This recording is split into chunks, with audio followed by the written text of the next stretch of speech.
প্রতি বছরই শীত এলে কোনো না কোনো পিঠে বানাই, তার মধ্যে পুলি পিঠেটা থাকবেই থাকবে। কিন্তু ভাঁজ করাটা সত্যিই একটা ঝামেলার, মাঝে মাঝে আমারও মনে হয়। ভাবলাম এবারে একটা নতুন উপায় বের করি, যেটাতে সবার পক্ষে ইজি হবে। আজকে দু ধরনের পিঠে বানিয়েছিলাম, তার মধ্যে একটা তোমাদের সাথে এখন শেয়ার করছি। পুরটা বানানো তো সবচেয়ে সহজ, দিনে দিনে নারকেলের দামটা বাড়ছে আর সাইজটা ছোট হতে থাকছে। যাই হোক, নারকেল আর গুড় মিশিয়ে নিয়েছি, সাথে দিয়ে দিচ্ছি একটু এলাচ গুঁড়ো।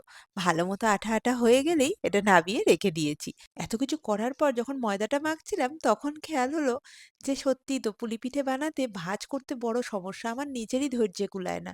আর অনেকে তো ভাঁজটা করতে পারেও না। তাই বলে কি পিঠে খাবে না তারা? ভাবলাম এইভাবে যদি করি, তাহলে কিন্তু সবার পক্ষে খুব ইজি। পুরটা ভরে নিয়ে সাইডটা একটু চেপে নিয়েছি। এবার একটা ফর্ক দিয়ে এরকম করে চেপে জিনিসটা আটকে দিলাম। তারপরেই একটা চামচের পেছনের অংশটা দিয়ে এরকম ঠেলে ঠেলে ফুলের মতো একটা শেপ বানিয়ে দিয়েছি। কেমন ভালো হলো না দেখতে? আর ভিডিওটা শেষ পর্যন্ত দেখলে বুঝতে পারবে ভাজার পরে কিন্তু একটা পিঠেও খুলে যায়নি। এইভাবে বানাতে পারলে কিন্তু সময়টাও অনেক বেঁচে যায় আর খাটনিটাও কমে যায়। না হলে এত কিছু করার নামে আর বানাতে ইচ্ছা করে না, সত্যি কথা বলতে। আমি কিন্তু এইভাবে বেশ ঝটপট অনেকগুলো বানিয়ে ফেলেছিলাম। আর আমার ভাজার পরে একবার দেখে নিও, একটাও কিন্তু খোলেনি। আর আরেক রকমের যে পিঠে বানিয়েছি সেটার রেসিপি না হয় কালকে শেয়ার করব।